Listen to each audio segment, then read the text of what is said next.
സന്തോഷത്തിന്റെ ദിനങ്ങളാണ് ആർസിമിലൂടെ കടന്നു പോകുന്നത്. അതാർക്കായിരിക്കും?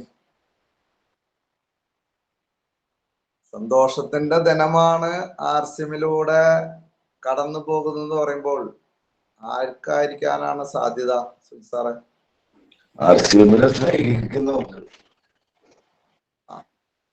ആർസിമില് നേട്ടങ്ങൾ ഏതെങ്കിലും വിധേന നേട്ടങ്ങൾ ഉണ്ടാക്കുന്ന ആളുകൾക്കാണ് ആ ഒരു സന്തോഷം ഉണ്ടാവും. ആർസിമില് ജോയിൻ ചെയ്തുകൊണ്ട് സന്തോഷം ഉണ്ടാവില്ല. ആർസിമിലെ ഉൽപ്പന്നങ്ങള് ഉപയോഗിച്ചവർക്ക് ചെറിയൊരു സന്തോഷം ഉണ്ടാവും. കാരണം നല്ല ഉൽപ്പന്നങ്ങൾ ഉപയോഗിക്കാനുള്ള അവസരമുണ്ട് എന്നുള്ളത് ചെറിയൊരു സന്തോഷം തരും. അത് ഒരു പരിധി വിട്ട് വലിയൊരു സന്തോഷത്തിലേക്ക് അത് പോവാൻ സാധ്യതയില്ല. കൂടാതെ അതിൻ്റെ കൂടെ കുറച്ച് ഫ്രീ പ്രൊഡക്റ്റ് കിട്ടുമ്പോഴോ കുറച്ചും കൂടി സന്തോഷം. അതിൻ്റെ കൂടെ കുറച്ച് പൈസ കിട്ടുമ്പോഴോ അതിനേലും സന്തോഷം. പൈസ ഓരോ ലെവല് അച്ചീവ്മെന്റ് ചെയ്യുമ്പോഴും പൈസ ഇങ്ങനെ കൂടി കൂടി വരുമാനത്തിന്റെ തോത് കൂടി വരുമ്പോഴോ അതിനേലും സന്തോഷം. ആ വരുമാനത്തിന്റെ തോത് കൂടി അവരുടെ ജീവിതത്തിലുള്ള സ്വപ്നങ്ങൾ യാഥാർത്ഥ്യമാക്കുമ്പോഴോ സന്തോഷത്തിന്റെ സന്തോഷം. മറ്റുള്ളവർക്ക് ഈ ഒരു നന്മ പറഞ്ഞു കൊടുത്ത് അവരെയും നമ്മൾ കൈപ്പിടിച്ച് ഉയർത്തുമ്പോഴോ ആനന്ദം എന്നൊക്കെ പറയും. അവര് മുഖാന്തരം പറയുന്നു വേദികളില് എൻ്റെ ലീഡർ മുഖാന്തരമാണ് എനിക്ക് ഇങ്ങനെ ഒരു വിജയം കൈവരിക്കാൻ സാധിച്ചത് എന്ന് അവര് പറയുകയും അവരെ കൂടെ വന്നവര് പറയുകയും അവരെ കൂടെ വന്നവര് പറയുകയും ഒരു ടീം അനേകം കുടുംബങ്ങള് മൊത്തം അങ്ങനെ ഒരു കാര്യം പറയുമ്പോൾ അതിനെ പരമാനന്ദം എന്ന് പറയും. ആർസിമില് ഈ പരമാനന്ദം അനുഭവിക്കാൻ യോഗമുണ്ട്, അവസരമുണ്ട്. പക്ഷെ ഈ അവസരത്തെ മനസ്സിലാക്കുന്ന ആളുകളും മനസ്സിലാക്കി അതില് എന്തൊക്കെയാണോ ചെയ്യേണ്ടത് അത് ചെയ്യേണ്ട ആളുകൾക്കാണ് അത് നേടാനുള്ള അവസരമുള്ളൂ. നമുക്കറിയാം ആർസിമിൽ കടന്നു വന്ന ആളുകൾ അനേകം ഉണ്ടായിരിക്കും. പക്ഷെ ആർസിമിനെ മനസ്സിലാക്കിയ ആളുകൾ ചുരുക്കമാണ് ഉണ്ടാവുള്ളൂ. മനസ്സിലാക്കിയ ആളുകൾ ഉണ്ടായിരിക്കും, മനസ്സിലാക്കിയ കാര്യം പ്രാവർത്തികമാക്കുന്ന ആളുകൾ ചുരുക്കമാണ് ഉണ്ടാവുള്ളൂ. അപ്പോൾ നമ്മൾ ഏത് കാറ്റഗറിയാന്ന് ചോദിച്ചു കഴിഞ്ഞാൽ ഇന്ന് ഈ പൊൻപൊല്ലേരിയില് കയറുന്ന ആളുകള് കൊമ്പിടിഞ്ഞാമക്കലിന്റെ കോർ അംഗങ്ങളാണ്. അതായത് 10-24,000 പേര് ജോയിൻ ചെയ്ത ആ ടീമിൽ നിന്ന് 100 പേര് കറതീർന്ന, കുറച്ചു പേരൊക്കെ പുറത്തു നിൽക്കും നേരത്തിന് കയറാണ്ട് വരുമ്പോൾ. പക്ഷെ ഈ 100 പേര് അതിന്റെ സത്താണ്. സത്ത്, ആ സത്തിന്റെ മുന്നില് ഒരു ആയിട്ടാൽ അത് അസത്തായിട്ട് മാറും. പക്ഷെ ഇത് സത്താണ്. ഇത് സത്ത് എന്ന് പറയുമ്പോൾ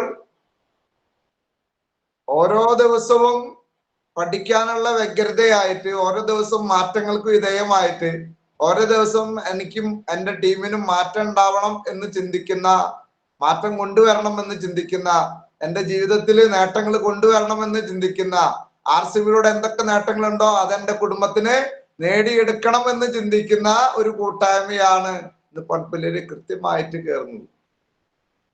കാട്ടുപടി തവണ ഉപയോഗിക്കുന്ന ആളുകള്, അത് മാത്രം ചിന്തിക്കുന്ന ആളുകൾ ഇവിടെ കയറേണ്ട ആവശ്യമില്ല എന്നാണ് എനിക്ക് തോന്നുന്നത്. ഇനി ഇവിടെ കയറിയ ആളുകള് എന്താണ് ചെയ്യുന്നത്? കൊമ്പിടിഞ്ഞാമക്ക ടീമിന്റെ സത്താണ് കയറിയിരിക്കുന്നത്. കൊമ്പിടിഞ്ഞാമക്ക ടീമിലൂടെ വിജയിക്കണമെന്ന്, ആർസിബിലൂടെ വിജയിക്കണമെന്ന് ആഗ്രഹിക്കുന്ന ആളാണ് കയറിയിരിക്കുന്നത്. ഈ കയറിയിരിക്കുന്ന ആളുകള് അല്ലെ, നമ്മള് കഴിഞ്ഞ മാസമൊക്കെ വലിയൊരു തരംഗം നമ്മൾ കൊണ്ടുവന്നു. എന്താണ്? പറഞ്ഞ പോലെ നമ്മൾ വലിയൊരു അച്ചീവ്മെന്റുകളൊക്കെ കൊണ്ടുവന്നു.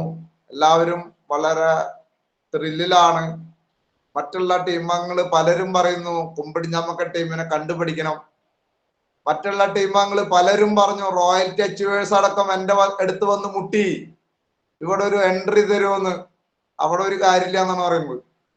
ഞാൻ പറയുന്നു ആ പരിപാടി ഇവിടെ ഇല്ല.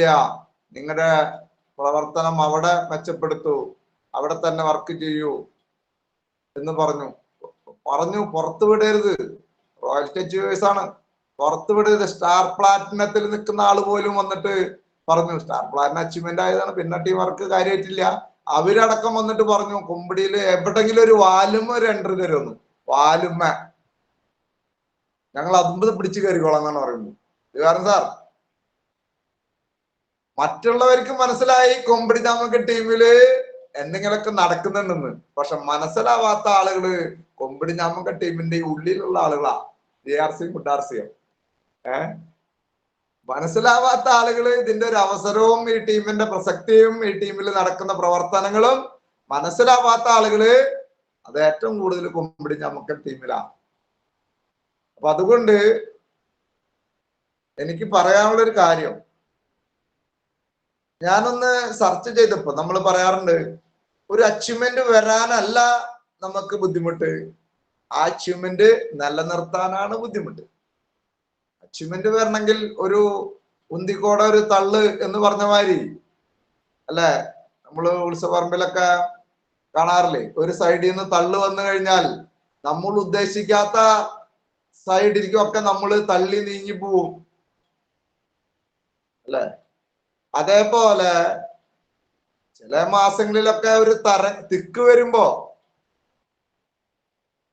സാർ ഉത്സവപ്പറമ്പിൽ പോയില്ലേ, അവിടെ ഒരു കാവടിയാട്ടത്തിന്റെ ഇടയിലൊക്കെ ഒരു തിക്ക് വന്നു കഴിഞ്ഞിട്ടുണ്ടെങ്കിൽ നമ്മൾ ഉദ്ദേശിക്കുന്ന തലത്തിലാണോ നമ്മൾ നിൽക്ക? അല്ല. അവിടുന്ന് മാറി നമ്മൾ ഏതെങ്കിലും തോട്ടിലൊക്കെ അല്ലെങ്കിൽ ഏതെങ്കിലുമൊക്കെ, ഇനിയിപ്പോ വല്ല ഗാനമേളയൊക്കെ ആണെന്നുണ്ടെങ്കിൽ ഏറ്റവും ബാക്കിൽ നിന്ന ആള് ചിലപ്പോ തിക്ക് കൊണ്ടുവരുമ്പോ ഏറ്റവും ഫ്രണ്ടിലാവും, ഫ്രണ്ടിൽ സീറ്റിൽ ആൾ ഇരിക്കണ്ടാവും ലാസ്റ്റ്. അപ്പോ അതേപോലെ ഒരു തിക്ക് വന്നു, തിക്ക് വന്നപ്പോ അച്ചീവ്മെന്റ് പലതും വന്നു എന്നാണ് ഞാൻ പറയുന്നതല്ല. അത് ഒരു തിക്ക് വന്നപ്പോ വന്നതാണ് കൊമ്പിടിഞ്ഞാമക്ക ടീമിന്റെ അച്ചീവ്മെന്റ് എന്ന് ഞാൻ പറഞ്ഞതല്ല. പല കരക്കാരും കരക്കമ്പി വിടുന്നതാ. ക്ലിയറായ? ഞാൻ പറയും ഇത് ആത്മാർത്ഥമായിട്ട് തന്റെ അടുത്തോടു കൂടി എന്റെ ടീം കൊണ്ടുവന്ന അച്ചീവ്മെന്റ് ആണെന്ന് ഞാൻ പറയും. പക്ഷേ കരക്കാരത് പറയോ? കരക്കാര് പറയുന്നത് എന്തിനാണ് നമ്മൾ കേൾക്കുന്നതാണ് പല ആളുകളും ഇപ്പൊ ഇവിടെ ആലോചിക്കുന്നത്. മറ്റുള്ളവർ പറയുന്നത് കേൾക്കരുന്നല്ലേ സാറ് എന്നെ പഠിപ്പിച്ചെങ്കിൽ ഞങ്ങളെ പഠിപ്പിച്ചിരിക്കുന്നത്. അവര് പറയുന്നത് കേൾക്കാൻ വേണ്ടിയിട്ടല്ല, അവര് പറയുന്നത് നമ്മള് മുഖവിലക്ക് എടുത്തിട്ടല്ല. പക്ഷെ നമ്മൾക്ക് മനസ്സിലാവണം ആ ബിസിനസ് നിലനിർത്തണമെങ്കിൽ എന്ത് ചെയ്യണം. ഇന്ന് ഡേറ്റ് 24. ഞാൻ ഓരോ ലീഡേഴ്സിനും വിളിച്ച് അവരുടെ ടീമിന്റെ പ്രവർത്തനം ഒന്ന് വിലയിരുത്തിയപ്പോ എല്ലാവരും അതാത് പ്രോഗ്രാമിനൊക്കെ വരുന്നുണ്ട്, കൃത്യമായിട്ട് പങ്കെടുക്കുന്നുണ്ട്. പല ആളുകളും പങ്കെടുക്കുന്നില്ല, അവരെ കാര്യം വിട്ടേക്ക്. പല ആളുകളും ടീമിൽ ആളുകളെ കൊണ്ടുവരുന്നുണ്ട്, ഒക്കെ ചെയ്യുന്നുണ്ട്. പക്ഷെ ബേസിക്കായ കാര്യം നമ്മുടെ ടീമില് നടക്കുന്നില്ല എന്നുള്ളതാണ് എനിക്ക് മനസ്സിലായ ഒരു കാര്യം. ഈ കാര്യം മനസ്സിലായ ആളുകൾ ഉണ്ടെങ്കിൽ ഞാൻ പറയുമ്പോ ഒന്ന് തമ്പടിച്ച് എന്നെ സപ്പോർട്ട് ചെയ്തോളൂട്ടാ. ഈ കാര്യം മനസ്സിലാകട്ടെ. ഈ കാര്യം ഞാൻ പറയാൻ പോണല്ലോ, കാര്യം എന്താന്ന് പറയാൻ പോണല്ലോ. ഈ കാര്യം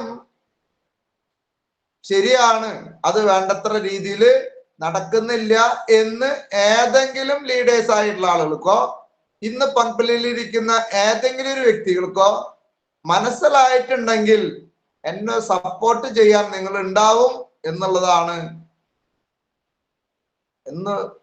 എനിക്ക് പറയാനുള്ളത്. കാരണം സപ്പോർട്ട് ചെയ്യാൻ അത് ശരിയാണെന്ന് വെച്ചാലല്ലേ ബാക്കിയുള്ള ആളുകൾക്ക് അല്ലെങ്കിൽ ഇത് ചെയ്യാത്ത ആൾക്ക് ഇത് ശരിയാണെന്ന് മനസ്സിലാവുള്ളൂ.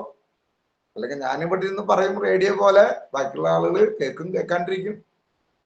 അപ്പോ എനിക്ക് മനസ്സിലായ ഒരു കാര്യം, ഞാനൊക്കെ ആർസിമിലേക്ക് കടന്നു വന്നപ്പോൾ ഗിരി സാറും രാജു സാറും മൂർത്തി സാറും ഒക്കെ ഒരേ സ്വരത്തില് അന്നും പറയുന്നുണ്ട് ഇന്നും പറയുന്നുണ്ട്.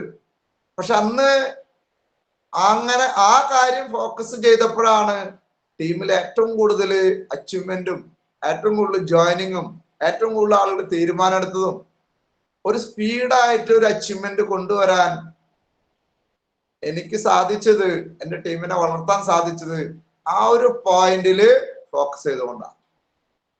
അപ്പൊ പല ആളുകളും ചിന്തിക്കേണ്ടത് ഏതാണ് ഈ പോയിന്റ്, ഇപ്പൊ ആകെ ഇങ്ങനെ ഇതായിട്ട് നിൽക്കുക. ദിവാർ സാറെ ഒരു ആകാംക്ഷയില്ലേ ഏതാ പോയിന്റ് എന്ന് പറയാൻ പറ്റുമോ? ദിവാർ സാറിന് ഒരു ഓപ്ഷൻ കൊടുക്കാം, പറയാൻ പറ്റുമോ എന്തായിരിക്കും ആ പോയിന്റ്? എന്റെ മനസ്സിലുള്ളത് ബേസില് നമ്മ ചേർത്തിട്ടുള്ള ആൾക്കാരെ ഫോക്കസ് ചെയ്യുക, അവരെ ഒന്നും കൂടി എനർജറ്റിക് ആക്കിയിട്ട് കൂടുതൽ ഷോപ്പിങ്ങിൽ കൊണ്ടുവന്ന് കൂടുതൽ പർച്ചേസ് വോളിയം അവരിൽ ഉണ്ടായി കഴിഞ്ഞാൽ ആ ബേസും കൂടി നമ്മളെ മേലുള്ളവർക്ക് വരും. അതൊക്കെ നടക്കുന്നുണ്ട് ദിവാരൻ സാറെ, അതൊക്കെ എല്ലാവരും ചെയ്യുന്നുണ്ട്. നേരം വെളുത്തു കഴിഞ്ഞാൽ സമയമില്ല ആർസിംകാർക്ക്, സീരിയസ് ആയിട്ട് ചെയ്യുന്നവർക്ക്. നേരം വെളുത്തു കഴിഞ്ഞാൽ സീരിയസ് ആയിട്ട് ചെയ്യുന്നവർക്ക് ഇരിക്കാൻ നേരമില്ല, എല്ലാവരും വർക്കിലാണ്. ഇപ്പോ ദിവാര സാറ് പറഞ്ഞ ഈ ഒരു പ്രവർത്തനം ഇവിടെ നടന്നുകൊണ്ടിരിക്കുന്നുണ്ട്. ഞാൻ നോക്കുമ്പോ ഒരാളും വെറുതെ ഇരിക്കുന്നില്ല. ഈ വെറുതെ ഇരിക്കുന്നവരെ ഞാൻ ശല്യപ്പെടുത്താറുമില്ല. രാജ സാറ് പറഞ്ഞ കാര്യം എന്താണ്, അവിടെ ഇരുന്നോട്ടെ, അവരെ ഉറങ്ങുന്ന ആളുകളെ ശല്യപ്പെടുത്താറില്ല എന്ന് പറയാറില്ലേ ക്ലാസ്സിൽ രാജ സാറ്? ആ, ഞാൻ എഴുതാൻ പറഞ്ഞില്ലല്ലോ പിങ്കി മാഡം, എഴുതാൻ പറഞ്ഞു. ഇവിടെ ചോദ്യം ചോദിച്ചുകൊണ്ടിരിക്കുന്ന എഴുതോ, ടീച്ചർ ചോദ്യം ചോദിച്ചുകൊണ്ടിരിക്കുക. അപ്പോഴാണ് ഒരു കുട്ടി ഓടിപ്പോയിട്ട് അതിന്റെ ഉത്തരം ബോർഡിൽ എഴുതാം, JRCയും ഗുഡാർസിയും. ഇവിടെ ചോദ്യം ചോദിച്ചുകൊണ്ടിരിക്കുമ്പോ അതിന്റെ ഉത്തരം അപ്പൊ തന്നെ ബോർഡിൽ പോയി എഴുതി കഴിഞ്ഞാൽ എന്തായിരിക്കും പിങ്കി മാഡം? ഇന്നലെ ഒരു അടിപൊളി ക്ലാസ് അല്ലെ, ആർസിഎമ്മിന്റെ ഹൃദയം തൊട്ടുള്ള ക്ലാസ് ഇന്നലെ ഞാൻ കേട്ടില്ല, പക്ഷെ പല ആളുകളും എന്നെ വിളിച്ച് അഭിപ്രായം പറഞ്ഞു. ഹൃദയം തൊട്ടുള്ള 11 മണിക്ക് ഇന്നലെ ഒരു സൂം മീറ്റിംഗില്, നമ്മുടെ കേരള സൂം മീറ്റിംഗില് ഒരു നല്ലൊരു ക്ലാസ്, ആളുകൾക്ക് കണ്ണിന് ഈറനണിയിക്കുന്ന തരത്തില് ഒരു ക്ലാസ് കൊടുത്ത ഒരു വ്യക്തിത്വമാണ് Pinky madam, new star achiever. അവര് ഇപ്പോ ആ ഒരു എഴുതി എല്ലാവരും കണ്ടിട്ടുണ്ടാവും, ഹോം മീറ്റിംഗ് അല്ലെ? ആ ഹോം മീറ്റിംഗ് ആണ് ദിവാൻ സാറെ ബേസിക് ആയിട്ട് നടക്കേണ്ടത്.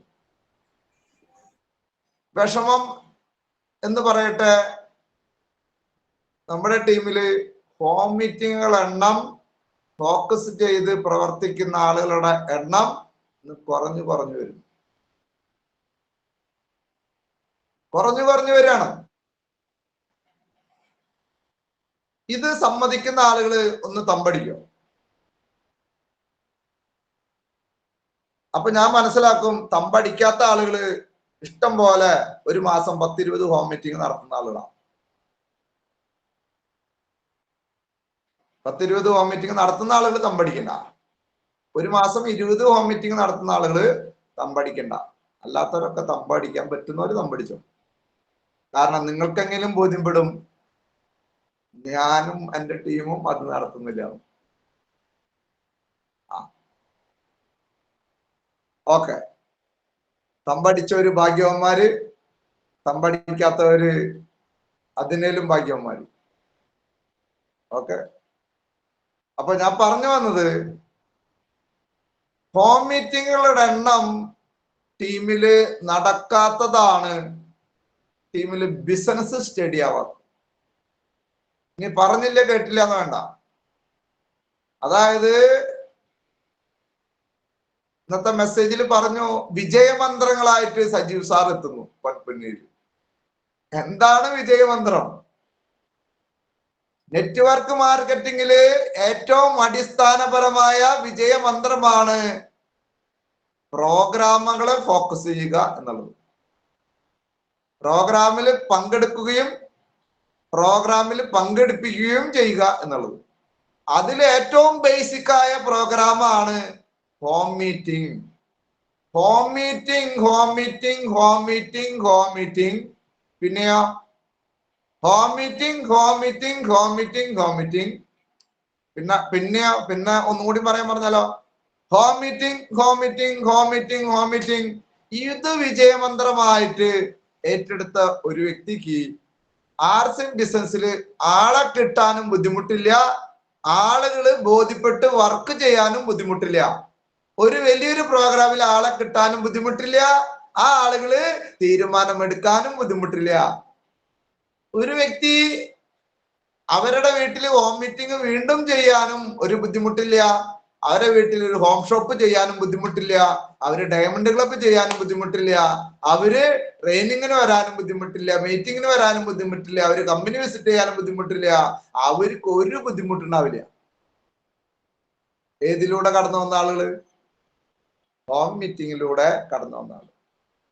നിങ്ങൾ ആലോചിച്ച് നോക്കൂ, ഇവിടെ ഇരിക്കുന്ന ഭൂരിഭാഗം പേരും ഒരു ഹോം മീറ്റിങ്ങിലൂടെ ആർസിമിലേക്ക് കടന്നു വന്ന ആളുകളായിരിക്കും ഭൂരിഭാഗം. എല്ലാവരും അതാണെന്ന് ഞാൻ പറയുന്നു. പക്ഷെ ഇനി വലിയൊരു ഹോൾ പ്രോഗ്രാമിൽ അവർ പങ്കെടുത്തുന്നുണ്ടെങ്കിലും ഒരു ഹോം മീറ്റിങ്ങിലായിരിക്കും അവർ ആർസിമിനെ കറക്റ്റ് ആയിട്ട് മനസ്സിലാക്കിയത്. കാരണം എന്താണ്? മാർക്കറ്റിംഗ് പ്ലാനും കമ്പനി പ്രൊഫൈലും പ്രൊഡക്റ്റുകളൊക്കെ ഏറ്റവും ഡെപ്തിൽ പറയുന്ന ഒരു സ്ഥലം അത് ഹോം മീറ്റിംഗ് ആണ്. സാധാരണ വലിയൊരു പ്രോഗ്രാമില് നമുക്ക് എന്താണ് ആർസിം എന്നുള്ളത് 10 മിനിറ്റ് കൊണ്ടാണ് പറയാം. പക്ഷെ ഞാനൊക്കെ ഒരു ഹോം മീറ്റിങ്ങിന് എന്താണ് ആർസിം എന്നുള്ളത് അരമണിക്കൂർ മിനിമം പറയും. ഏതാ കൂടുതൽ മനസ്സിലാവുക തുടക്കക്കാർക്ക്? അതിന്റെ വരുമരകളടക്കം പറഞ്ഞ് അത് അവരുടെ മൈൻഡ് സെറ്റിലേക്ക് ബോധ്യപ്പെടുത്തും. ട്രഡീഷണൽ മാർക്കറ്റിൽ നിന്ന് നമ്മൾ മേടിക്കുന്ന ഉൽപ്പന്നങ്ങൾ നിരന്തരം മേടിച്ചുകൊണ്ടിരിക്കുന്നു, എന്തെങ്കിലും നേട്ടമുണ്ടോ അവർ സ്വയം ആലോചിക്കും. അതിൽ നിന്ന് വ്യത്യസ്തമായിട്ട് ഡയറക്റ്റ് മാർക്കറ്റിംഗ് ആയ ആർസിമിൽ മേടിക്കുമ്പോൾ എന്താണ് വ്യത്യാസം, എന്താണ് നേട്ടം, അവിടെ ഇരുന്ന് തീരുമാനിക്കും. ഇനി എന്റെ കുടുംബത്തേക്ക് മേടിക്കുന്ന ഉൽപ്പന്നങ്ങള് ഒരിക്കലും ഞാൻ ഇനി ട്രഡീഷണൽ മാർക്കറ്റിൽ നിന്ന് മേടിക്കില്ലാന്നും ഞാൻ ഡയറക്റ്റ് മാർക്കറ്റിംഗ് സംവിധാനത്തിലാണ് മേടിക്കുള്ളൂ, അത് ആർസിമിൽ നിന്നാണ് മേടിക്കുള്ളൂ എന്നുള്ള തീരുമാനം ഉറപ്പിച്ചിട്ടായിരിക്കും ആ കുടുംബത്തിൽ നിന്ന് ആ വ്യക്തി പോവാ. ആർസിം എല്ലാം മനസ്സിലായി എന്നല്ല, ഇത് മനസ്സിലായാൽ മതി. ഇത് മനസ്സിലായാൽ ആ വ്യക്തി ഒരു ജോയിനിങ് എടുത്താൽ ആ വ്യക്തി അവന്റെ കുടുംബത്തേക്കുള്ള സാധനങ്ങളെങ്കിലും അവൻ നിരന്തരം മേടിക്കും. ആർസിമിന്റെ ബിസിനസ് ചിലപ്പോൾ മനസ്സിലാവുന്നത് പിന്നെ ആയിരിക്കും. എനിക്കും അങ്ങനെ തന്നെയാണ്. തുടക്കത്തിൽ മനസ്സിലായത് ഇന്ത്യൻ ഉൽപ്പന്നങ്ങളാണ്, ഉൽപ്പന്നങ്ങൾ നല്ലതാണ്, എന്നാലൊന്ന് ഉപയോഗിച്ച് നോക്കാമെന്ന് വന്നതാണ്. ഒരു ഹോം മീറ്റിങ്ങിലാണ് പോയത്, സുമ മേഡം വീട്ടിലുള്ള, അതും 4ാമത്തെ പ്രാവശ്യമാണ് പോയത്. 3 പ്രാവശ്യം ഫോളോ അപ്പ് ചെയ്തു, വിളിച്ചു. ഒരു പ്രാവശ്യം വന്നില്ല എന്ന് വെച്ച് വിളിക്കാതിരിക്കരുത്. ചില ആളുകളുണ്ട്, അയലക്കാരൊക്കെ ഒരു പ്രാവശ്യം വിളിച്ചു, അവര് പറഞ്ഞു ഇത് എന്തിനിപ്പോ ഞാൻ പോയിരിക്കുന്നത്. പിന്നെ അയലക്കാരോട് ശത്രുതയായി. ഞാൻ വിളിച്ചിട്ട് ഒരു പ്രോഗ്രാമിന് വന്നില്ല. 2, 3, 4 പ്രാവശ്യം വിളിക്കണം. അങ്ങനെ വിളിച്ച് 4ാമത്തെ പ്രാവശ്യമാണ് പോകുന്നത്. ആ ഹോം മീറ്റിംഗിൽ തീരുമാനം എടുത്ത് ഉൽപ്പന്നങ്ങൾ ഉപയോഗിക്കാൻ തുടങ്ങി. അല്ലാണ്ട് ബിസിനസ് ചെയ്യുന്നുള്ള മെന്റാലിറ്റി ഒന്നുമില്ല. പിന്നെയാണ് ചാലക്കുടിയിലെ ഒരു പ്രോഗ്രാമിന്, കാരണം ഹോം മീറ്റിംഗിന് പങ്കെടുത്തുകൊണ്ടാണ് ചാലക്കുടി പ്രോഗ്രാമിന് പോയത്. ഹോം മീറ്റിംഗിന് പങ്കെടുത്തില്ലെങ്കിൽ ആ പ്രോഗ്രാമിന് വിളിക്കുമ്പോൾ എനിക്ക് സമയമില്ല എന്ന് പറയും. അല്ല, നിങ്ങൾ വിളിക്കുമ്പോൾ പല ആളും സമയമില്ല എന്ന് പറയുന്നില്ലേ, ഞാൻ വരാന്ന് പറയും, വരാതിരിക്കുന്നില്ലേ. എന്താ കാരണം? അവർക്ക് ഈ മൈൻഡ് സെറ്റിലേക്ക് ഒരു എൻഡ് കൊടുത്തിട്ടില്ല. ആർസിമിന്റെ ഒരു എന്താണ് ആർസിം എന്നുള്ള ഒരു കാര്യം അവർക്ക് ബോധ്യപ്പെടുത്തിയിട്ടില്ല. ഇനി പല ആളുകളും വീട്ടിൽ പോയിരുന്ന് സംസാരിക്കും. വീട്ടിൽ പോയിരുന്ന് സംസാരിക്കുമ്പോൾ 1 to 1 സംസാരിക്കുമ്പോൾ ഒരു പരിധി വിട്ട് അപ്പുറത്തേക്ക് കേൾക്കാനുള്ള സാധ്യത കുറവാണ്.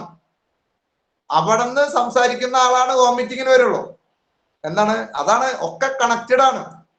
അങ്ങനെ ഒരു വ്യക്തിയെ നേരിട്ട് സംസാരിച്ചതിന് ശേഷം അവർക്ക് എന്തെങ്കിലും ഉണ്ടെന്ന് തോന്നുന്ന ഒരു തരത്തിൽ അവർക്ക് തോന്നിയാലാണ് ഹോം മീറ്റിങ്ങിന് വരുള്ളൂ.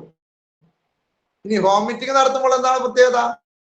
എന്റെ വീട്ടിൽ ഇങ്ങനെ ഒരു ക്ലാസ് ഉണ്ട്, എനിക്ക് വേണ്ടി പറഞ്ഞു തരാനാണ് സാറ് വരുന്നത്, ഞാനും ഇത് എന്താണെന്ന് മനസ്സിലാക്കാൻ പോകുന്നുള്ളൂ. ആര് പറയേണ്ടതാ? വീട്ടുകാരൻ പറയേണ്ടതാ.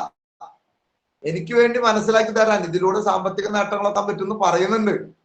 ഉൽപ്പന്നങ്ങൾ ഞാൻ ഉപയോഗിക്കുന്നുണ്ട്, ഉൽപ്പന്നങ്ങൾ നല്ലതാണ്. പക്ഷെ ഇതിലൂടെ ഒരു സാമ്പത്തിക നേട്ടം കൂടി ഉണ്ട് എന്ന് പറഞ്ഞു തരാനായിട്ട് അപ്പൊ ഞാൻ എന്താണ് ഉദ്ദേശിച്ചത്? ഞാൻ സാറിനോട് ഇവിടെ വരാൻ പറഞ്ഞു. ഞാൻ അങ്ങോട്ട് പോയാൽ എനിക്ക് മാത്രമല്ല കേൾക്കാൻ പറ്റുള്ളൂ, എനിക്ക് മാത്രമാണ് കേൾക്കാൻ പറ്റുള്ളൂ. അതുകൊണ്ട് സാറിനോട് ഞാൻ ഇങ്ങോട്ട് വരാൻ പറഞ്ഞു. സാറിന്റെ ഒരു സമയം നോക്കി, സാറ് അങ്ങനെ കൂടുതൽ ക്ലാസ് കൊടുക്കുന്ന ഒരു വ്യക്തിയാണ്, അദ്ദേഹത്തിന് സമയമില്ല. പക്ഷെ നമ്മുടെ താല്പര്യം കണ്ട് ഇവിടെ വരുന്നതാണ്. അതുകൊണ്ടാണ് ഞാൻ നിന്നോട് പറയുന്നത്. കാരണം നിങ്ങളും കൂടി ഇരുന്നാൽ ഈ ഒരു അവസരം നിങ്ങൾക്കും കൂടി മനസ്സിലാവും. അങ്ങനെയാണെങ്കിൽ നമുക്ക് ഒരുമിച്ച് ചെയ്യാം, നല്ലതാണെങ്കിൽ. ഇതൊന്ന് കേൾക്കാൻ വേണ്ടിയിട്ടാണ്.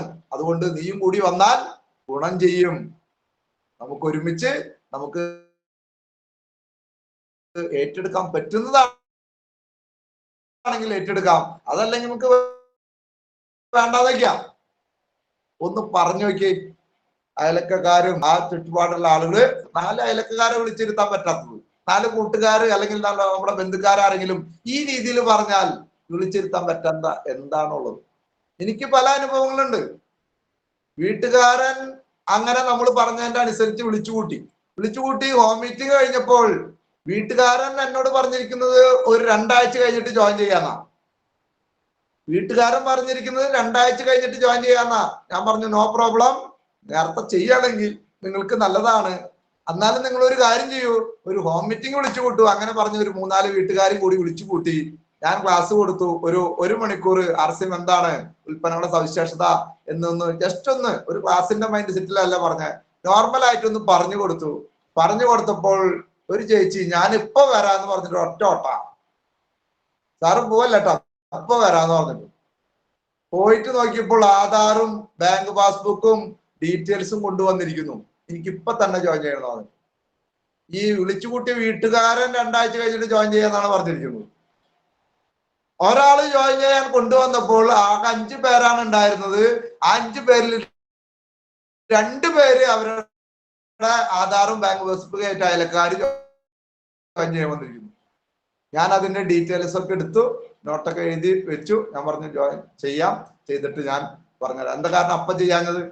കാരണം ഇത് കഴിഞ്ഞിട്ട് അവര് പോയതിനു ശേഷം ആ ഡീറ്റെയിൽ ഒക്കെ എടുത്ത് അവര് പോയതിനു ശേഷം ഞാൻ പറഞ്ഞു, വീട്ടുകാരനോട് പറഞ്ഞു, നിങ്ങൾ വിളിച്ചു കൂട്ടിയ 2 പേര് ജോയിൻ ചെയ്യാൻ തയ്യാറായിട്ട് നിൽക്കുന്നു. അവരെ മുന്നിൽ ജോയിൻ ചെയ്യിപ്പിക്കണോ, നിങ്ങൾ മുന്നിൽ ജോയിൻ ചെയ്യണോ? ARCയും ഗുഡ് RCയും അവരെ മുന്നിൽ ജോയിൻ ചെയ്യിപ്പിക്കണോ? ആരാണ് മുന്നിൽ ജോയിൻ ചെയ്യുന്നത് അവർക്കാണ് ബെനിഫിറ്റ് കൂടുതല്. അതുകൊണ്ട് അവരെ മുന്നേ നിങ്ങൾ ജോയിൻ ചെയ്താൽ അവരെ ബെനിഫിറ്റ്, അവരെ ബിസിനസ്സും കൂടി നിങ്ങൾക്ക് കിട്ടാനുള്ള ഒരു അവസരം ഉണ്ട്. അതുകൊണ്ട് എന്താ വേണ്ടതെന്ന് വെച്ചു. അല്ലെങ്കിൽ ഞാൻ ആ ചേച്ചിനെ ആദ്യം ജോയിൻ ചെയ്യിപ്പിക്കാം, നിങ്ങൾ ഒരാഴ്ച കഴിഞ്ഞിട്ട് ജോയിൻ ചെയ്യും. ഒരാഴ്ച കഴിഞ്ഞ് ജോയിൻ ചെയ്യുമ്പോഴേക്കും ഒരു 10 പേര് മിനിമം വന്നിട്ടുണ്ടാവും. അത് കഴിഞ്ഞിട്ട് നിങ്ങൾ ജോയിൻ ചെയ്താൽ മതി, കുഴപ്പമില്ല, എനിക്ക് കുഴപ്പമില്ല. ആളെന്തായിരിക്കും പറഞ്ഞിട്ടുണ്ടാവുക സുന്ദരൻ സാറേ? ആളെന്തായിരിക്കും പറഞ്ഞിട്ടുണ്ടാവുക? ആരെങ്കിലും പറയൂ. ജോയിൻ ചെയ്യാൻ ആള് പറയും അങ്ങനെ ചെയ്യരുത്, കാശില്ല, 2 ആഴ്ച കഴിഞ്ഞിട്ട് ഞാൻ ജോയിൻ ചെയ്യാന്ന് പറഞ്ഞ ആള് പറഞ്ഞു സാർ ഇന്ന് തന്നെ എന്നെ ജോയിൻ ചെയ്യണം. അതായത് ഇതാണ് എന്റെ ആധാറും ബാങ്ക് പാസ്ബുക്കും മറ്റു കാര്യങ്ങളും, എവിടെന്നാ സാധനം എടുക്കണ്ട അത് കഴിഞ്ഞിട്ട് അവർ ചെയ്താൽ മതി. ഇതെന്താ അങ്ങനെ സംഭവിച്ച? അല്ലെങ്കിൽ 2 ആഴ്ച കഴിഞ്ഞിട്ട് ആള് ജോയിൻ ചെയ്യില്ല, 2 ആഴ്ച കഴിഞ്ഞാലും ജോയിൻ ചെയ്യില്ല. കാരണം നാളെ നീളെ ക്ലിയർ ആയ? അപ്പൊ അയലക്കാർക്ക് മനസ്സിലായപ്പോൾ ഇപ്പുറത്ത് വെപ്രാളായി. ഒരു നല്ല പുല്ലുള്ള ഒരു കണ്ടത്തില് ഒരു പശു നിന്നിട്ട് പുല്ല് തിന്നാ. ഒറ്റ പശുവുള്ളോ ദിവാൻ സാറേ? ഒറ്റ പശുവുള്ളോ? ഈ പശു പുല്ല് തിന്നുമ്പോൾ ഈ പശുവിന് വല്ല വെപ്രാളം ഉണ്ടാവോ? ഇഷ്ടം പോലെ പുല്ല്, ഞാൻ മാത്രമേ ഉള്ളൂ തിന്നാനായിട്ട്.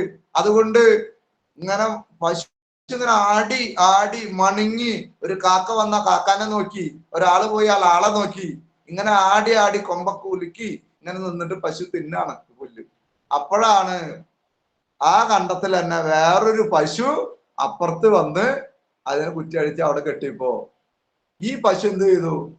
ആ പശുവിനെ നോക്കും, പുല്ല് ഭയങ്കര സ്പീഡായി തീറ്റ. എന്താ കാരണം അറിയോ?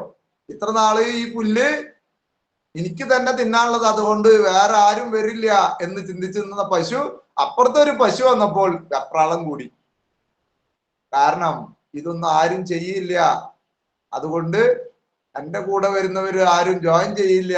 എന്റെ ബന്ധുക്കാര് പിന്നെയാണ് ജോയിൻ ചെയ്യുള്ളൂ, എന്റെ വീട്ടുകാര് പിന്നെയാണ് ജോയിൻ ചെയ്യുള്ളൂ, എന്റെ അയലക്കാര് ഇപ്പോഴൊന്നും RCB വരാൻ സാധ്യതയില്ല എന്ന് ചിന്തിക്കുന്ന ആളുകളാണ് സ്ലോ മൂഡിൽ പോവുക. ലാസ്റ്റ് അവര് എവിടെങ്കിലൊക്കെ പോയി ജോയിൻ ചെയ്യും. അപ്പോഴാണ് നമ്മള് 5ന്റെ ആട്ടൊക്കെ കൊണ്ടുപോയിട്ട് അവരോട് RCB എന്നുള്ള സംവിധാനം എന്ന് പറയാൻ നിൽക്കുന്നത്. അപ്പൊ അവര് 5ന്റെ ഒരു ആട്ട ഉള്ളിൽ നിന്ന് കൊണ്ടുവരും. ഞാൻ ഇതിൽ ജോയിൻ ചെയ്തിട്ട് 1 വർഷമായിരുന്നു. എവിടെയാണ് നമ്മൾ സ്പീഡ് ആക്കേണ്ടത്? അപ്പോൾ എന്താണ് അവിടെ സംഭവിച്ചത്? അവിടെ സംഭവിച്ചത് ഒരു ഹോം മീറ്റിംഗില് ആ വ്യക്തി ഹോം മീറ്റിംഗ് സംഘടിപ്പിച്ചതുകൊണ്ടാണ് മറ്റുള്ള ആ 4 വീട്ടുകാർക്ക് ഇത് ബോധ്യപ്പെട്ടത്. ആ ബോധ്യപ്പെടല് അവർക്ക് ബോധ്യപ്പെട്ടപ്പോഴാണ് ഈ വീട്ടുകാരന് ബോധ്യപ്പെട്ടത്. ഇങ്ങനെ ഹോം മീറ്റിങ്ങിലൂടെ അനേക അത്ഭുതങ്ങളാണ് സംഭവിച്ചുള്ളത്. പക്ഷെ ആ ഹോം മീറ്റിംഗ് നടത്തുന്നതിൽ ഇന്ന് ലീഡർമാരുടെ ശ്രദ്ധ കുറഞ്ഞു പോയിരിക്കുന്നു എന്നുള്ളതാണ് നമ്മൾ കാണേണ്ടത്. എല്ലാവർക്കും വലിയ അച്ചീവ്മെന്റ് ആണോ? എന്നാൽ അച്ചീവ്മെന്റ് വരുന്നുണ്ട്. ഹോം മീറ്റിംഗ് നടക്കാതെയുള്ള അച്ചീവ്മെന്റ്, ഹോം മീറ്റിംഗ് നടത്താതെയുള്ള അച്ചീവ്മെന്റ് നിലനിൽക്കണമെന്ന് നിർബന്ധമില്ല. എഴുതി വെച്ചോളൂ. ഡയറക്ട് മാർക്കറ്റിംഗില്, നെറ്റ്വർക്ക് മാർക്കറ്റിംഗില് ഹോം മീറ്റിങ്ങുകൾക്ക് പ്രാധാന്യം കൊടുക്കാതെ, ഹോം മീറ്റിങ്ങുകൾക്ക് പ്രാധാന്യം കൊടുത്ത് ബോധവൽക്കരണം നടത്താതെ ഒരു ടീമിന്റെ പ്രവർത്തനവും ഒരു പരിധിക്കപ്പുറത്തേക്ക് മുന്നോട്ട് പോയിട്ടില്ല. ഒരു പരിധി വിട്ട് അതിന്റെ സ്പീഡ് അച്ചീവ്മെന്റും ജനങ്ങളിലേക്ക് ഇത് സ്പീഡായിട്ട് കത്തിപ്പടരണമെങ്കിൽ നമ്മൾ ഹോം മീറ്റിംഗിൽ ഫോക്കസ് ചെയ്യണം. ഞാൻ പറയുന്നു സുഹൃത്തുക്കളെ, ഇനിയുള്ള ദിവസമെങ്കിലും ഞാൻ പറയുന്നു, ഇന്ന് ഇവിടെ ഇരുന്നിട്ട് അല്ലെ 24, ഇനി ഒരു 6 ദിവസം ഉണ്ടെങ്കിൽ ഞാൻ പറയുന്നു ഒരു 5 ഹോം മീറ്റിംഗ് എങ്കിലും പ്ലാൻ ചെയ്യണം. ഇവിടെ ഇരിക്കുന്ന ഓരോരുത്തരും നിങ്ങളുടെ ലീഡേഴ്സിനോട് പറയണം, ഞാനൊരു ഹോം മീറ്റിംഗ് ഞങ്ങളുടെ സാറിന് വരാൻ പറ്റുമോ ചോദിച്ചോക്ക്. ആള് ഡബിൾ തമാക്കാന്ന് പറയും. ഞാൻ വരാം എന്ന് പറയും, ഞാൻ വരാം എന്ന് പറയും. 2 പ്രാവശ്യം പറയും വരാം. ഇത് ആരാ പ്ലാൻ ചെയ്യുന്നത്? നമ്മൾ പ്ലാൻ ചെയ്യണം. ആവശ്യക്കാരായിട്ട് മാറണം, അവനവനാവണം. ഹോം മീറ്റിങ്ങിന് 25-100 പേരും പങ്കെടുത്താലാണ് ഒരു ഹോം മീറ്റിംഗ് നടത്താൻ പറ്റുള്ളൂ എന്ന് ആരും പറഞ്ഞിട്ടില്ലേ. പല ആളുടെ ധാരണ അങ്ങനെയാ. പേടിച്ചിട്ടാണ് ഹോം മീറ്റിംഗ് നടത്താത്തത്. പേടിച്ചിട്ട്, കാരണം അയ്യോ ഞാൻ വിളിച്ചിട്ട് സാറൊക്കെ വരുമ്പോ ഇത്ര ആളുകൾ ഇല്ലെങ്കിലോ. ഒരു ഹോം മീറ്റിംഗ് ആരെ വിളിക്കണ്ടേ? നിങ്ങൾ സ്റ്റാർ എമറാൾഡ് തന്നെ വിളിച്ചോളട്ടാ. 4 ആളുകൾ ഇരിക്കുന്ന ഹോം മീറ്റിങ്ങിന് ഹോം മീറ്റിംഗ് ആരെ വിളിക്കണ്ടേ? നിങ്ങളുടെ തൊട്ടടുത്ത RCM എന്താന്ന് പറഞ്ഞു കൊടുക്കാൻ അറിയുന്ന ഒരു വ്യക്തി. അയാൾ ഇതിന്റെ പൊസിഷൻ ആവണമെന്ന് നിർബന്ധമൊന്നുമില്ല. അയാൾ ചിലപ്പോൾ ഈഗിളാവാം, അയാൾ ചിലപ്പോൾ ഓപ്പണർ ആവാം, അയാൾ ചിലപ്പോൾ വിന്നർ ആവാം, അയാൾ ചിലപ്പോൾ സ്റ്റാർ ആവാം, റോയൽറ്റി ആവാം. നിങ്ങളുടെ ആക്റ്റീവ് എഫക്റ്റീവ് ഗ്രോയിങ് അപ്ലൈൻ അതില് നിങ്ങളുടെ ആരെ വേണമെങ്കിലും നിങ്ങൾ വിളിക്കാം. തൊട്ടടുത്ത ലീഡർ ആരെ വേണമെങ്കിലും പറഞ്ഞാൽ നിങ്ങളുടെ മെന്റർ തന്നെ ഹോം മീറ്റിംഗിന് വരണം എന്ന് പറയരുത്. ആക്റ്റീവ് എഫക്റ്റീവ് എന്ന് പറയുമ്പോൾ ടെക്നിക്കൽ അച്ചീവേഴ്സ് ആണ്. അതിന് ആരെ വേണമെങ്കിലും, അതിന്റെ താഴെ ആരെ വേണമെങ്കിലും വിളിക്കാം. ഇനി ടെക്നിക്കൽ അച്ചീവേഴ്സ് നിങ്ങൾക്ക് വേണമെങ്കിൽ ഹോം മീറ്റിംഗിന് വരും. പക്ഷെ അവിടെ ഹോം മീറ്റിംഗിന്റെ ആ ടെക്നിക്കൽ ലീഡർ ആവശ്യമുണ്ടെന്ന് അവർക്ക് തോന്നുമ്പോഴാണ് അതിന്റെ ആവശ്യമുള്ളൂ. അതല്ലാതെ നമ്മൾ ചെറിയ ചെറിയ ഹോം മീറ്റിംഗ് നടത്താൻ ഞാൻ പറയുന്നു, ഇനി വേറെ ആരും വേണ്ട, നമ്മൾ അവനവൻ തന്നെ മതി. എന്താണ് RCM? കുറച്ച് ഉൽപ്പന്നങ്ങൾ കൊണ്ടുപോയിട്ട് ഒന്ന് നിരത്തി വെച്ച് ഞാൻ ഇത്ര നാളായിട്ട് ഉപയോഗിക്കുന്നതാണ്, ഇതിന്റെ സവിശേഷത ഒന്ന് പറഞ്ഞു കൊടുക്കുക, 10 ഉൽപ്പന്നത്തിന്റെ വില വ്യത്യാസം ഒന്ന് പറഞ്ഞു കൊടുക്കുക. ജോയിനിങ് ചെയ്യേണ്ട കാര്യം പോലും പറയണ്ട. പുതിയ സ്ഥലങ്ങളില് അവിടെ നമ്മൾ അപ്പൊ ഉപയോഗം തുടങ്ങി അടുത്ത ഒരു 2-3 ദിവസം കഴിയുമ്പോൾ നമ്മൾ അവിടെ ഒരു വിസിറ്റിംഗ് നടത്താം. ഉപയോഗിച്ച ഉൽപ്പന്നങ്ങൾ എങ്ങനെയുണ്ട്, അപ്പോഴും നമ്മുടെ കയ്യിൽ പ്രൊഡക്റ്റ് ഉണ്ടാവണം. അപ്പോൾ ചായയിലാണ് ഉപയോഗിച്ചുകൊണ്ടിരുന്നത്, അപ്പോൾ അദ്ദേഹം അടുത്തൊരു പ്രൊഡക്റ്റും കൂടി മേടിക്കാൻ തയ്യാറാവും. അങ്ങനെ അവിടെ ഉൽപ്പന്നങ്ങൾ ഉപയോഗിക്കുന്ന ഒരു തരംഗം സൃഷ്ടിച്ചതിന് ശേഷം നമ്മൾ അടുത്തൊരു ഹോം മീറ്റിംഗ് അടുത്തൊരു ലീഡറെ കൊണ്ടുവന്ന് വെക്കുന്നു. എങ്ങനെ വെക്കേണ്ടതെന്നും കൂടി പറയാം. അപ്പോ അപ്പോഴേക്കും എന്തായി? ഒരു 10-15 വീട്ടുകാര് ആ ചുറ്റുപാടും എന്തെങ്കിലുമൊക്കെ ഉപയോഗിക്കുന്ന ആളുകളായിട്ട് മാറും. അപ്പോൾ ചേച്ചി അന്നത്തെ ചായല നല്ലതല്ലേ? അതെ, ഉപയോഗിക്കുന്നുണ്ട്. സോപ്പ് നല്ലതല്ലേ? ഉപയോഗിക്കുന്നുണ്ട്. ചന്ദനത്തിന് നല്ലതല്ലേ? ഉപയോഗിക്കുന്നുണ്ട്. പക്ഷെ ഈ ഒരു സംവിധാനത്തെ വീണ്ടും ഞാൻ ഇത്ര രൂപയ്ക്കാണ് നിങ്ങൾക്ക് തന്നത്, വീണ്ടും വില കുറച്ച് കിട്ടാനുള്ള ഒരു അവസരം ഉണ്ട്. ഇതിലൂടെ ഒരു സാമ്പത്തിക നേട്ടം, ഫ്രീ ഗിഫ്റ്റ് ഇതൊക്കെ കിട്ടാനുള്ള അവസരം ഉണ്ട്. അത് പറഞ്ഞു തരാനായിട്ട് ഞങ്ങളുടെ ഒരു സീനിയർ ലീഡർ ഇവിടെ വരുന്നുണ്ട്. അപ്പോൾ അത് നിങ്ങൾ അവിടെ ഇരുന്നാൽ അതിൽ വന്ന് പങ്കെടുത്താൽ നിങ്ങൾക്കും കൂടി ഗുണം ചെയ്യും. ഒന്ന് പങ്കെടുത്ത് നോക്കൂ. അങ്ങനെയാണെങ്കിൽ നമുക്കൊരു ടീമായിട്ട് ഇവിടെ ചെയ്യാം എന്നൊന്ന് പറഞ്ഞു വിളിച്ചു നോക്കി. രണ്ടാമത്തെ സ്റ്റെപ്പാണ് ഈ പറയുന്നട്ടാ. അങ്ങനെ വിളിച്ചു കഴിഞ്ഞ് ഇവിടെ 10 ഉൽപ്പന്നങ്ങളുടെ വില വ്യത്യാസം മുന്ന് കാണിച്ചപ്പോൾ ജോയിനിങ് പറഞ്ഞിട്ടുണ്ടായിരുന്നില്ല. രണ്ടാമത്തെ ക്ലാസ്സിന് എന്ത് പറഞ്ഞു? ജോയിൻ ചെയ്താൽ ഇങ്ങനെ ഒരു ബെനിഫിറ്റ് ഉണ്ടെന്ന് പറഞ്ഞ് അതിന്റെ ഒരു വില വ്യത്യാസമൊക്കെ പറഞ്ഞു കൊടുത്തു കഴിയുമ്പോൾ ചായപ്പൊടി MRPക്ക് മേടിച്ച ഒരാള്, തവിടെണ്ണ MRPക്ക് മേടിച്ച ഒരാള് അതേ തവിടെണ്ണ ജോയിൻ ചെയ്താൽ ഇത്ര കാശിന് കിട്ടും, അത് ജീവിതകാലം മുഴുവൻ കിട്ടും. അതിന്റെ പിന്നാമ്പുറത്ത് ഇങ്ങനെ ഒരു വരുമാന മാർഗം ഉണ്ട്, വേണമെങ്കിൽ 10 ആൾക്ക് കൊടുത്തു കഴിഞ്ഞാൽ സെയിലിലൂടെയും നേട്ടങ്ങൾ ഉണ്ടാക്കാം എന്നൊക്കെ കേൾക്കുമ്പോൾ കളിമണ്ണല്ലാത്ത ആളുകൾക്ക് എന്ത് തോന്നും? ഇതിലൊരു ജോയിനിങ് എടുക്കാം. അങ്ങനെ ജോയിനിങ് എടുത്തു കഴിയുമ്പോൾ അടുത്ത സ്റ്റെപ്പ് അവര് വീണ്ടും കൂടുതൽ ഉൽപ്പന്നങ്ങൾ ഉപയോഗിക്കാൻ തുടങ്ങും. കാരണം ജോയിനിങ് എടുക്കുമ്പോൾ ഒരു 10-2000 വരെ സാധനങ്ങൾ എടുക്കണ്ടേ. ആ വീട്ടിൽ ഉപയോഗം, പല ഉൽപ്പന്നങ്ങൾ ഉപയോഗം കൂടും. ഉപയോഗം കൂടി കഴിയുമ്പോൾ അവർക്ക് മനസ്സിലാവും ഒരു സോപ്പല്ല, ഒരു ചായപ്പൊടിയല്ല, ബാക്കിയുള്ള ഉൽപ്പന്നങ്ങൾ നല്ലതാണ്. അവര് സ്ഥിരമായിട്ട് സാധനങ്ങൾ മേടിക്കേണ്ട ഒരവസ്ഥയിലേക്ക് വരും. അപ്പോഴാണ് നമ്മൾ വീണ്ടും ചെന്നിട്ട് എന്ത് പറയുന്നു? ആ ഫ്രീ ഗിഫ്റ്റ് കിട്ടുന്നതിൽ ഏതെങ്കിലും ഒരു ചാർട്ടിൽ അവരെ കൊള്ളിക്കണം. കാരണം എന്താണ്? അവര് തുടക്കത്തിൽ കുറച്ച് ഉൽപ്പന്നങ്ങളാണ് ഉപയോഗിച്ചിട്ടുണ്ടായിരുന്നുള്ളൂ. പക്ഷെ അവര് സ്ഥിരമായിട്ട് ഇത്രയും ഉൽപ്പന്നങ്ങൾ പരിചയപ്പെട്ട അടിസ്ഥാനത്തിൽ നിങ്ങൾ എല്ലാ മാസവും ഒരു ടാർഗറ്റ് വെച്ച്, ഇതൊക്കെയാണ് ഇതിന്റെ ടാർഗറ്റുകൾ, അതിലേത് ടാർഗറ്റാണ് നിങ്ങൾക്ക് എടുക്കാൻ പറ്റുക? സാധാരണ പലചരക്കടയിൽ നിന്ന് എത്ര കാശിന് സാധനങ്ങൾ നിങ്ങൾ മേടിക്കാറുണ്ട്? ആ സാധനങ്ങൾ ഇവിടെ മേടിക്കുമ്പോൾ മിനിമം ഒരു 2500 സ്ലാബിലെങ്കിലും നിങ്ങൾക്ക് ചെയ്യാൻ പറ്റും. പക്ഷെ 5000 ചെയ്താൽ നിങ്ങൾക്ക് ഒരു 4 ആൾക്ക് കൊടുക്കാനും പറ്റും. പക്ഷെ 5000 ചെയ്ത് തുടങ്ങിയാലാണ് നിങ്ങൾക്ക് ബാങ്ക് അക്കൗണ്ടിൽ വരുമാനം വരുന്ന ഒരു സംവിധാനം വരുള്ളൂ. അതല്ലെങ്കിൽ ഫ്രീ ഗിഫ്റ്റ് കിട്ടും. അപ്പൊ ഏതാണ് നിങ്ങൾ എടുക്കുന്നത്? അല്ലെ, ചില പോസ്റ്റ് ഹൗസ് ഒക്കെ ചേർത്താൻ വരുമ്പോ, LIC ഒക്കെ ചേർത്താൻ വരുമ്പോൾ അവര് മുന്നെ ചെറുതാണോ പറയാ? മുന്നേ ഒരു 5000 രൂപ മാസം വെക്കുന്ന അല്ലെങ്കിൽ 10000 ഒക്കെയുള്ള കാര്യങ്ങളാണ് പറയാ. എന്താണ്? അത് വെക്കാൻ പ്രാപ്തിയുള്ള ആളുകളാണെങ്കിൽ അത് വെക്കും. ഇനി പ്രാപ്തി ഇല്ലാത്ത ആളോ അത്രയ്ക്കൊന്നും പറ്റില്ല. അപ്പൊ അവര് നേരെ 5000 പോയി, അത് 2500 പോയി. ലാസ്റ്റ് ഗതി കെട്ടാൽ ഒരു മാസം 100 രൂപ വെച്ചുള്ളത് അതിലേക്കെങ്കിലും അവര് ചേർത്തിട്ട് പോകും. അപ്പൊ നമ്മൾ എന്ത് വിചാരിച്ചു? ഇനി 100 രൂപയും കൂടി എനിക്ക് പറ്റില്ല എന്ന് പറയോ? പറയില്ല.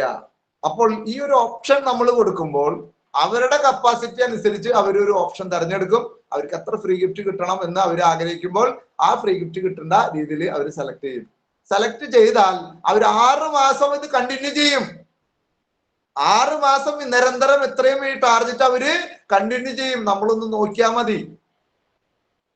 അത് കണ്ടിന്യൂ ചെയ്ത് അവർക്ക് ഫ്രീ ഗിഫ്റ്റ് കിട്ടി കഴിഞ്ഞാലോ, 8ാമത്തെ മാസം ഫ്രീ ഗിഫ്റ്റ് കിട്ടുന്നതോടൊപ്പം 2500 PV ചെയ്ത് 2500 രൂപ ഫ്രീ ഗിഫ്റ്റ് കിട്ടിയ ഒരാള് നിങ്ങൾ ഉറപ്പിച്ചോ അദ്ദേഹം 5000 ടാർഗറ്റിലേക്ക് വരും. ചിലവര് നേരത്തെ തന്നെ വരും. ആർസിമിന്റെ സാധ്യത മനസ്സിലാകുമ്പോൾ അവര് വരും. ഈ സാധ്യത സാവധാനം മനസ്സിലാക്കുന്ന ആളുകള് അടുത്ത 8ാമത്തെ മാസം അവര് വരും എന്നുള്ളൊരു സംശയമില്ല. അവര് കൂടുതൽ ചിന്തിക്കും എന്നുള്ളത് സംശയമില്ല. അവര് കൂടുതൽ ഇതിനെ ഫോക്കസ് ചെയ്യും. അതിനുള്ളില് നമ്മൾ ഫോളോ അപ്പ് ചെയ്യുക, പ്രോഗ്രാമുകൾ പങ്കെടുപ്പിക്കാൻ. അതിനുള്ളിൽ പ്രോഗ്രാം പങ്കെടുത്താൽ അവര് എന്തുണ്ട്? അവര് സിമ്പിൾ ആയിട്ട് അവര് സ്വമേധയാ അത് ഏറ്റെടുക്കും. ഇനി അല്ലെങ്കിൽ തന്നെ ആ ഫ്രീ ഗിഫ്റ്റ് കിട്ടുമ്പോഴെങ്കിലും അവർ ആർസിമിലേക്ക് ബിസിനസ്സിലേക്ക് വരാനുള്ള സാധ്യതയുണ്ട്. ഇത് എവിടെന്നാ തുടങ്ങിയ ദിവാരൻ സാറേ? എവിടെന്നാ തുടങ്ങിയ? ഒരു ഹോം മീറ്റിംഗ് എന്നാണ് തുടക്കം. പക്ഷെ ഹോം മീറ്റിങ്ങുകള് ഇന്ന് നടത്തുന്നതില് ഇന്ന് പരാജയമാണ് നമ്മുടെ ടീമിൽ നടന്നുകൊണ്ടിരിക്കുന്നത്. കാരണം എന്താണ്? വല്ലപ്പോഴും ഒരു ഹോം മീറ്റിംഗ് നടത്തുന്നത് അത് ഹോം മീറ്റിംഗ് എന്ന് ഞാൻ പറയാറില്ല. കാരണം എന്താണ്? ഒരു ദിവസം 3 ഹോം മീറ്റിംഗ് എടുത്തിട്ടുണ്ട്. രാവിലെ 10 മണിക്ക്, ഉച്ചയ്ക്ക് 2 മണിക്ക്, അത് വൈകിട്ട് 6 മണിക്ക്. 2 ഹോം മീറ്റിംഗ് ഇല്ലാത്ത ദിവസങ്ങളില്ല. 2 ഹോം മീറ്റിംഗ് ഇല്ലാത്ത, ഒരു ഹോം മീറ്റിംഗ് കഴിഞ്ഞ് ഊണ് പോലും കഴിക്കാതെ അപ്പോഴേക്കും അടുത്ത ഹോം മീറ്റിംഗിൽ പോയ സമയമാണ് ഇന്ന് ഭൂരിഭാഗം ഉള്ളത്. ഇന്ന് ഒരു ഹോം മീറ്റിംഗ് കഴിയുമ്പോഴേക്കും ആൾക്ക് വയ്യാണ്ടായി. ഒരു ഹോം മീറ്റിംഗ് കഴിഞ്ഞ് പിന്നെ ഒരാഴ്ച കഴിഞ്ഞിട്ടാണ് വേണമെങ്കിൽ നടത്താന്ന് പറയുന്നത്. ഓരോ ദിവസം ഹോം മീറ്റിംഗുകൾ നടത്തി 2-3 ഹോം മീറ്റിംഗ്. അതുകൊണ്ടാണ് ഞാൻ പറയുന്നു, ചുരുങ്ങിയത് ചുരുങ്ങിയത് ഒരു മാസം ഒരു 20 ഹോം മീറ്റിംഗ് നടത്തുന്നവരെയാണ് ലീഡേഴ്സ് എന്ന് പറയാൻ പറ്റുള്ളൂ. ഒരു മാസം അവരുടെ ടീമില് 20 ഹോം മീറ്റിംഗ് അവരവരുടെ ടീമില് പുതിയത് വന്ന ആളുകള്, അല്ലെങ്കിൽ ആർസിമിനെ മനസ്സിലാക്കാത്ത ആളുകള്, അല്ലെങ്കിൽ ആർസിം മനസ്സിലാക്കിയിട്ടും അടുത്ത സ്റ്റെപ്പിലേക്ക് പോകാൻ ആഗ്രഹിക്കുന്ന ആളുകള്. അല്ല, ചിലർ പറയും ഞാൻ ഡയമണ്ട് ക്ലബ് ചെയ്യുന്നുണ്ട്, പിന്നെ ഈ ഹോം മീറ്റിംഗ് നടത്തണം. ഡയമണ്ട് ക്ലബ് ചെയ്യുന്നുണ്ട്, ഹോം മീറ്റിംഗ് നടത്തണം എന്ന് വെച്ച് കഴിഞ്ഞിട്ടുണ്ടെങ്കിൽ ഞാൻ മുണ്ടെടുത്തിട്ടുണ്ട്, ഷർട്ട് ഇടണമെന്ന് ചോദിക്കണ കാര്യ. അല്ലെങ്കിൽ ഞാൻ ഷർട്ട് ഇടുന്നുണ്ട്, മുണ്ട് കൊടുക്കേണ്ട ആവശ്യമില്ലോ കല്യാണത്തിന് പോകുമ്പോ. JRCയും ഗുഡ് ആർസിയും അല്ല, എന്തെല്ലാം സാധനങ്ങൾ ഇടണം.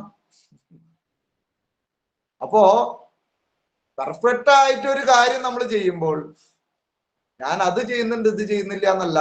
ഒരു സാമ്പാർ വെക്കാണ്, ഞാൻ കായംപൊടി ഇട്ടിട്ടുണ്ട്, മല്ലിപ്പൊടി ഇടണമെന്ന് ചോദിച്ചു കഴിഞ്ഞാൽ, മുളക് പൊടി ഇടണമെന്ന് ചോദിച്ചു കഴിഞ്ഞാൽ, ഇതെല്ലാം കൂടി ചേരുവ കൃത്യമായിട്ട് വരുമ്പോഴാണ് നമുക്കത് എന്തായിട്ട് മാറുള്ളൂ,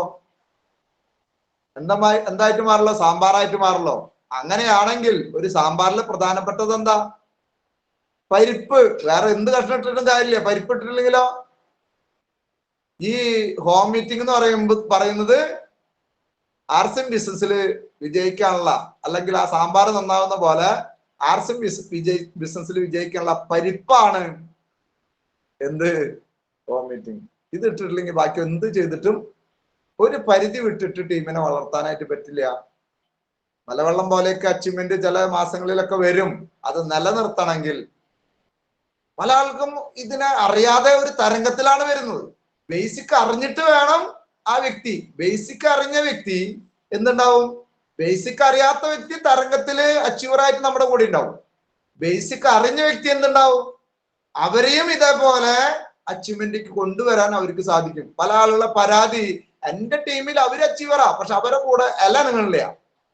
ഇതെന്താ ഇല നിങ്ങാത്ത? ഞാൻ കുറച്ച് ആളുകൾ കൊണ്ടുവന്നു, അവര് ഉഷാറാ, അവരെ കൂടെ ആളുകൾ വരുന്നില്ല എന്നാണ് പല ആളുകളുടെ പരാതി. ആണോ അല്ലേ? ആണോ അല്ലേ? പരാതിക്ക് ഒരു കുറവില്ല. ഞാൻ ഒരു 10 ആളെ കൊണ്ടുവന്നു, അതിൽ 5 ആൾ ഉഷാറാ, അവര് ഡയമണ്ട് ക്ലബ്ബിൽ വരുന്നു, മീറ്റിങ്ങിന് വരുന്നു, കാര്യങ്ങളൊക്കെ ചെയ്യുന്നു, ശരിയാണ്. പക്ഷെ അവരിലൂടെ അടുത്ത സ്റ്റെപ്പ് വരുന്നില്ല, ആളുകൾ വരുന്നില്ല, അവരിലൂടെ ആളുകൾ വരുന്നില്ല. ഞാൻ എന്തോരം പറയാ, അവരിലൂടെ വരണമെങ്കിൽ അതിന്റെ സൂത്രവാക്യമാണ് അവരെ വീട്ടിൽ ഹോം മീറ്റിംഗ് വെക്കുക എന്നുള്ളത്. നമ്മുടെ വീട്ടിൽ ഹോം മീറ്റിംഗ് വെച്ചപ്പോഴാണ് അവര് വന്ന് മനസ്സിലാക്കി അവർ ഉഷാറായിട്ട് നിൽക്കുന്നത്. ഇനി അവരെ വീട്ടിൽ ഹോം മീറ്റിംഗ് വെക്കണം, അവരെ കൂടെ വരുന്നവരെ വീട്ടിൽ ഹോം മീറ്റിംഗ് വെക്കണം. Home meeting, home meeting, home meeting, home meeting. ഇത് ഇങ്ങനെ ഇഷ്ടം പോലെ നടന്നാൽ ആളുകള് ജോയിനിങ് വരും. ജോയിനിങ് വന്ന ആളുകൾ തീരുമാനം എടുക്കും. തീരുമാനം എടുത്ത ആളുകൾ വലിയ പ്രോഗ്രാമിന് വരും. പ്രോഗ്രാമിന് വന്ന ആളുകൾ വീണ്ടും തീരുമാനം എടുക്കും. അവര് ട്രെയിനിങ്ങിന് വരും. അവര് നാളെ ഒരു ലീഡറായിട്ട് മാറും. അപ്പോൾ എനിക്ക് പറയാനുള്ള ഒരു കാര്യം, ഹോം മീറ്റിംഗില് അല്ലെ പല കാര്യങ്ങളും നമുക്കുണ്ട്. പക്ഷെ ഞാൻ പറയുന്നു, ഇതിനൊക്കെ പരിഹാരമായിട്ട് ഹോം മീറ്റിംഗ്, നിങ്ങളുടെ ടീം വളരുന്നില്ല, ടീം വികസിക്കുന്നില്ല, ടീമിൽ PV വരുന്നില്ല, ടീമിൽ അച്ചീവ്മെന്റ് വരുന്നില്ല, ടീമില് നല്ലൊരു ഡെപ്ത് വളർച്ച വരുന്നില്ല എന്ന് ആർക്കെങ്കിലും തോന്നുന്നുണ്ടെങ്കിൽ അത് കൊണ്ടുവരാനായിട്ടുള്ള ഏറ്റവും സൂത്രവാക്യാണ് ഹോം മീറ്റിംഗ്. ഹോം മീറ്റിംഗിൽ നിന്ന് വീണ്ടും ഹോം ഷോപ്പിലേക്ക്, ഹോം ഷോപ്പിൽ നിന്ന് വീണ്ടും അവരെ ടാർഗറ്റ് ഏറ്റെടുക്കുന്നതിലേക്ക്, അതിൽ നിന്ന് വീണ്ടും പ്രോഗ്രാമുകളിലേക്ക്, അതിൽ നിന്ന് വീണ്ടും ട്രെയിനിങ്ങിലേക്ക്, അതിൽ നിന്ന് വീണ്ടും എന്താണ് മറ്റുള്ള നമ്മുടെ മെഗാ പ്രോഗ്രാമുകളിലേക്ക്. അങ്ങനെ ഈ ഒരു ചക്രം നമ്മൾ കറക്കുന്നതാരാണോ അവർക്ക് വിജയിക്കാനായിട്ട് സാധിക്കും. ഇതാണ് ഇന്നത്തെ വിജയമന്ത്രം. എല്ലാവരും, ഒരു ലീഡർ പറയാൻ നിൽക്കേണ്ട ആവശ്യമില്ല. ഇതെന്റെ ഡ്യൂട്ടിയാണ്, ഇതെന്റെ പ്രോഗ്രാമാണ്, ഇത് ഞാൻ പങ്കെടുക്കേണ്ടത്, അറിവ് സമ്പാദിക്കുന്നത് എന്റെ ഡ്യൂട്ടിയാണ്. എന്നാലാണ് എനിക്ക് മറ്റുള്ളവർക്ക് പറഞ്ഞു കൊടുക്കാൻ പറ്റുള്ളൂ. എന്റെ കൂടെ ഒരു 5 ആളെ അല്ലെങ്കിൽ 10 ആളെ കൊണ്ടുപോകേണ്ടത് എന്റെ ടീമിന്റെ വളർച്ചയ്ക്ക് ആവശ്യമാണ്. അപ്പോൾ ഏതൊരു പ്രോഗ്രാം വരുമ്പോഴും നമ്മൾ അതാണ് ഫോക്കസ് ചെയ്യേണ്ടത്. പ്രോഗ്രാമിന് പ്രാധാന്യം കൊടുക്കുക, പ്രോഗ്രാമുകള് നമ്മൾ പങ്കെടുക്കുക, പങ്കെടുപ്പിക്കുക. ഇതേ പ്രവർത്തനം നമ്മൾ തുടർന്നാൽ നമ്മൾ അറിയാതെ വലിയ വലിയ അച്ചീവ്മെന്റിലേക്ക് വരും. നമ്മൾ അറിയാതെ ഒരു മാറ്റം നമ്മൾ സംഭവിക്കും. അതില് ഏറ്റവും ബേസിക് ആയിട്ട് ഹോം മീറ്റിങ്ങിന് പ്രാധാന്യം കൊടുക്കുക. പല ടീമിലും ഞാൻ നോക്കുന്ന സമയത്ത് ഞാൻ എല്ലാ ദിവസം ഹോം മീറ്റിംഗ് നടത്തുന്നതിന്റെ എന്തെങ്കിലും മെസ്സേജ് ഉണ്ടോ എന്ന് നോക്കാറുണ്ട്. അല്ലെ, മറ്റുള്ള മെസ്സേജ് ഇഷ്ടംപോലെ വരുന്നുണ്ട്. പക്ഷെ ഞാൻ ഏറ്റവും കൂടുതൽ ഫോക്കസ് ചെയ്യുന്നത് ടീമിൽ ഹോം മീറ്റിംഗ് നടത്തിയ എത്ര പേര് കാണുന്നുണ്ട്. ഞാൻ പറയുന്നു ചുരുക്കമാണ് അത് കാണുന്നുള്ളൂ. അല്ലെ, ഇത് ഇട്ടാലല്ലേ കാണുള്ളൂ, നടന്നാലല്ലേ ഇടാൻ പറ്റുള്ളൂ. അപ്പൊ അതുകൊണ്ട് ഇതിന്റെ ബാക്കിയുള്ള ഫോട്ടോസ് ഒക്കെ നമുക്ക് ഇഷ്ടം പോലെ ഉണ്ട്. ലീഡർ കൂടെ സെൽഫി എടുത്തത് 25 ഫോട്ടോ,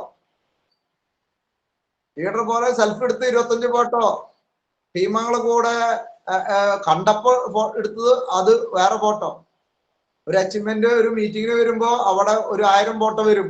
പക്ഷെ ഞാൻ പറയുന്നു അത് നല്ലതാണ്, പ്രൊമോഷൻ നല്ലതാണ്. പക്ഷെ അതിന്റെ കൂടെ ഒരു ഹോം മീറ്റിങ്ങിന്റെ ഫോട്ടോ ആരാണ് കൂടുതൽ ഇടുന്നത്, അവര് ഡയമണ്ട് ആവും എന്നതിൽ ഒരു സംശയമില്ല. കാരണം നമ്മുടെ സുരേന്ദ്ര വാഡ് സാർ ഇന്ന് ഡയമണ്ട് ആയിട്ട് നിൽക്കുന്നുണ്ടെങ്കിൽ അദ്ദേഹം ഒരു ഹോം മീറ്റിംഗിൽ ഇരുന്ന ഒരു വ്യക്തിയാണ്. അദ്ദേഹം ഒരു തീരുമാനം എടുത്തത് ഹോം മീറ്റിംഗിലാണ്. അപ്പൊ അതുകൊണ്ട് ഹോം മീറ്റിംഗ് അതൊരു വിജയമന്ത്രമായിട്ട് ഇനി നമ്മുടെ ടീമിൽ ഇന്ന് മുതൽ എടുക്കണം. ഇനിയും ഈ മാസം സമയമുണ്ട്. ജോയിനിങ് പ്ലാൻ ചെയ്തിട്ടുണ്ട്. 5 ജോയിനിങ് ചെയ്യുന്ന ആളുകൾക്കും ഒരു 5000 PV ചെയ്യുന്ന ആളുകൾക്കും എന്താണ് ലക്കി ഡ്രോ ഉണ്ട്. ആ ലക്കി ഡ്രോ നിങ്ങൾക്ക് കിട്ടാൻ ഇതുവരെ 5 ജോയിനിങ് നിങ്ങൾക്ക് കിട്ടിയിട്ടില്ലെങ്കിൽ ഇനിയുള്ള ഒരു ഹോം മീറ്റിംഗിലൂടെ ആ ഒരു 5ഉം 10ഉം ജോയിനിങ് നിങ്ങൾക്ക് ചെയ്യാൻ സാധിക്കും. അത് ടീമിന്റെ വളർച്ചയ്ക്ക് ഗുണം ചെയ്യും. അനേകം കാര്യങ്ങൾ, അനേകം പോയിന്റുകൾ ഉണ്ട്. പക്ഷെ ഇന്നത്തെ ഒരു പോയിന്റ് ഹോം മീറ്റിംഗിലാണ് ഫോക്കസ് ചെയ്യാൻ പറഞ്ഞത്. കാരണം നമ്മുടെ ടീമിന്റെ ഏറ്റവും വലിയൊരു പോരായ്മയായിട്ട് ഞാൻ നോക്കി കാണുന്നത് ഹോം മീറ്റിംഗ് നടക്കുന്നില്ല എന്നുള്ളതാണ്. അതുകൊണ്ട് എല്ലാവരും ഹോം മീറ്റിംഗ് നടത്തിക്കൊണ്ട് നല്ലൊരു വിജയത്തിലേക്ക് വരാൻ എല്ലാവർക്കും സാധിക്കട്ടെ എന്ന് മാത്രം പറഞ്ഞുകൊണ്ട് നിർത്തട്ടെ. JRCM, good RCM.